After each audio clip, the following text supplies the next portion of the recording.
Supposed to be the key to tackling air pollution, but plans for a clean air zone in Newcastle were postponed in January and no new start date has yet been set. Under the scheme, some vehicles will be charged to enter the city centre. Well, now those who'll have to pay and those pressing for action are calling for the council to come clean. Here's our political editor, Richard Moss.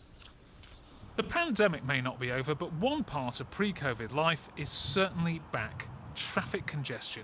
And with it, plenty of pollution. It's why there are plans for a clean air zone in the first place. But how will it work?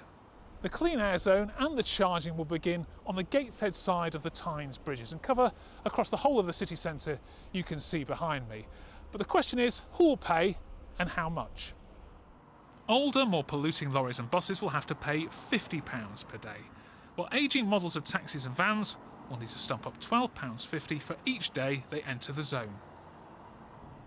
Jim Singh's taxi is new enough to avoid the charge, but he thinks about 3/4 of the Newcastle trade he represents could be hit. After more than a year of Covid, it's the last thing they need.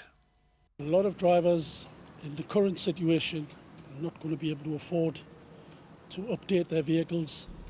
There's been no feedback from the council, nothing regarding the level of subsidy or scrappage scheme that was supposed to be talked about.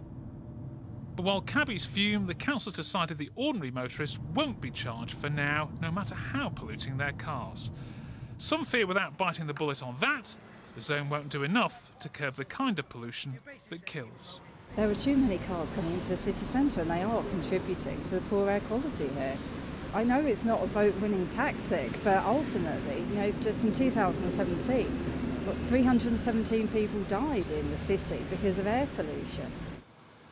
But the council's blamed delays and confusion on the government, saying it hasn't confirmed key parts of the plan, including a scrappage scheme for taxis, and hasn't provided enough funding.